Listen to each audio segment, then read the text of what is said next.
बच्चों में जो जिस्मानी मजूरी पाई जाती है अक्सर उसमें हम बहुत ज़्यादा कन्फ्यूजन का शिकार होते हैं, और आमतौर पे अगर बच्चा चल नहीं रहा होता, बोल नहीं रहा होता और किसी किस्म की कोई भी जिस्मानी मजूरी आ जाती है तो बहुत कॉमनली डायग्नोज किया जाता है, या फिर अक्सर पेरेंट्स समझना शुरू हो जाते हैं कि ये कोई सेरिब्रल पॉल्सी की कोई किस्म है जिसको दिमाग का फालिज कहा जाता है। तो आज हम डॉक्टर साहब से इस पे बात करेंगे कि ये जो सेरिब्रल पॉल्सी असल में होती क्या है, वो कौन से सिम्टम्स और कंडीशंस ख़ास तौर पे छोटे बच्चों में पाए जाते हैं जिसकी बिना पे हम ये डायग्नोज कर सकते हैं कि ये जो बीमारी उसके साथ है या मसला चल रहा है ये सेरिब्रल पॉल्सी का है। तो डॉक्टर साहब बताइए कि ये सेरिब्रल पॉल्सी के क्या इब्तदाई इलामात होते हैं और बच्चा कौन सी ऐसी इलामात के साथ हमें नज़र आए कि हम उसे कह सकें कि ये मसला उसके साथ जो है वो दिमाग के फालिज या सेरिब्रल पॉल्सी। देखिए, हमारे यहाँ जो है ना आम तसव्वुर, जैसे आपने कहा है कि जो बच्चा भी थोड़ा सा चल नहीं सकता वक्त पे या कोई इस किस्म का इशू आता है तो उसे लगता है कि या लोगों को कि इसको जो बीमारी है वो सेरिब्रल पॉल्सी है। तो मैं आपको सेरिब्रल पॉल्सी की डेफिनेशन बताता हूँ। सेरिब्रल पॉल्सी की डेफिनेशन ये है कि अगर किसी बच्चे के ब्रेन में खून की या ऑक्सीजन की कमी हो, माँ के पेट में होते हुए या डिलीवर होते हुए या डिलीवरी के फ़ौरन बाद, यानी खून की या ऑक्सीजन की कमी ब्रेन में हो जी, और ये प्री नेटल यानी माँ के पेट में है, पेरीनेटल जब ये वारिद हो रहा है, एंड पोस्ट नेटल जब ये आ चुका है दुनिया में। हाँ, तो इस वक्त अगर इसको ये नुक्स हो और ब्रेन में ऑक्सीजन कम होती है तो इसे हम सेरिब्रल पॉल्सी कहते हैं। वरना इसके अलावा जो और कंडीशन होती हैं वो सेरिब्रल पॉल्सी नहीं होती। जी डॉक्टर साहब, अक्सर जैसे आपने ये ऑक्सीजन की कमी की बात की, तो क्या ऑक्सीजन की कमी होने से सेरिब्रल पॉल्सी के अलावा भी, यानी पैदाइश के वक्त या फ़ौरन बाद जैसे बच्चे में अक्सर ऑक्सीजन की कमी हो सकती है, तो क्या सेरिब्रल पॉल्सी के अलावा भी कोई और मजूरी जो है वो आ सकती है ये बिल्कुल ऑक्सीजन की कमी की वजह से? बिल्कुल आ सकती है। अब देखिए ना, ये तो एक वजह होगी ना सेरिब्रल पॉल्सी की, जो कि अब सेरिब्रल पॉल्सी के अलावा मिसाल के तौर पे जेनेटिकली अगर कोई बीमारी हो पेशेंट को, बहुत सारी बीमारी हैं जो जेनेटिक मायोपैथी, कंजेंटल मायोपैथी कहते हैं, पट्टों की बीमारी होती है पैदाइशी तौर के ऊपर। उसके अंदर भी बच्चा बहुत देर से बैठता है या नहीं बैठता या चलता भी नहीं है या बहुत मुश्किल से चलता है, but that's not cerebral palsy. बिल्कुल। तो हमें उसका इलाज और इसका डिफरेंट होता है।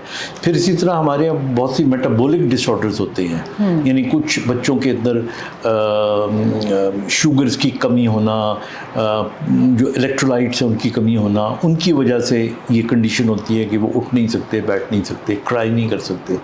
तो इसलिए जो सेरिब्रल पॉल्सी है इसका 5-6 और बीमारियों से डिफरेंशियल डायग्नोसिस कर लेना चाहिए। बाज़ वक़्त ये भी होता है कि जो माँ होती है उसको अगर कोई बड़ी बीमारी हो, लाइक बहुत सीवियर किस्म की डायबिटीज़ हो, या बाज़ वक़्त उसको एपिलेप्सी की बीमारी हो और उसने वो दवाइयाँ खाई हों, तो उन दवाइयों का असर भी इसके ऊपर पड़ जाता है।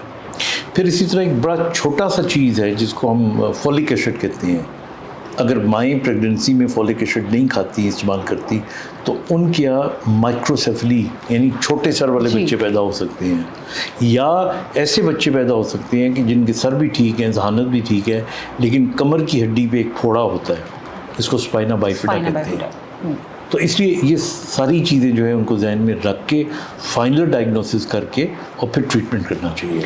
तो डॉक्टर साहब, इसी से रिलेटेड कि जैसे बच्चे का इब्तदाई साल होता है 1 या 2 साल की उम्र, बल्कि 3 साल की उम्र तक उसकी डेवलपमेंट हो रही होती है, ब्रेन डेवलपमेंट हो रही होती है, तो इब्तदाई सालों में कौन सी ऐसी इलामात हैं जिससे हमें अंदाज़ा हो सकता है कि ये जो मसला है ये सेरिब्रल पॉल्सी का है? बाकी जैसे कि आपने बाकी माइक्रोसेफली बताया या स्पाइना बाइफिडा बताया और बहुत सारी जिस्मानी मजूरियाँ, ये वो नहीं है, ये सेरिब्रल पॉल्सी है। तो इब्तदाई सालों में जैसे कि 1 या 2 साल की उम्र का कोई बच्चा है तो हम कैसे डायग्नोज कर सकते हैं? क्या इलामात हों कि वालिदैन को ये पता चल जाए कि ये मसला जो है सेरिब्रल पॉल्सी है? आई थिंक इसमें 2 बातें जहन में रखने वाली हैं कि वो तमाम कंडीशन जिनके अंदर दिमाग बिल्कुल ठीक होता है, यानी सोच भी ठीक है, स्पीच भी ठीक है 2.5-3 साल की उम्र तक जी, लेकिन बच्चा चल नहीं पा रहा या कोई और मसला उसको हो रहा है, तो इसका मतलब है कि the problem is not in the brain, and if the problem is not in the brain so it is not cerebral palsy. Okay.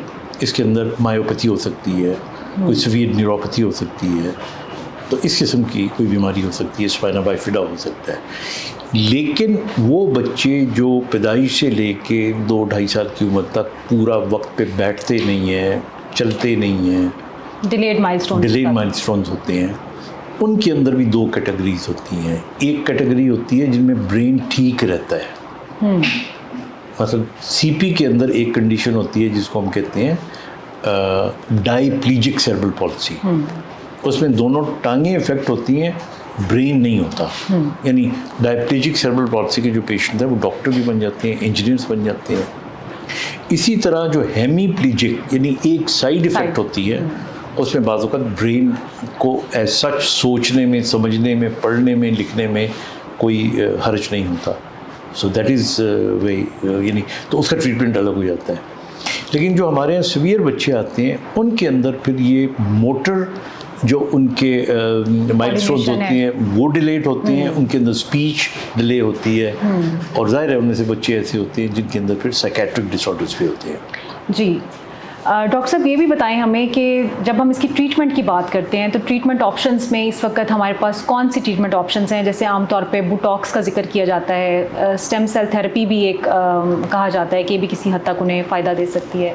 तो क्या ये ऐसी ट्रीटमेंट्स जो हैं उनकी स्पाज़म को ख़त्म करने के लिए, उनकी स्पास्टिसिटी को ख़त्म करने के लिए, बेहतर करने के लिए क्या फ़ायदेमंद हो सकती हैं?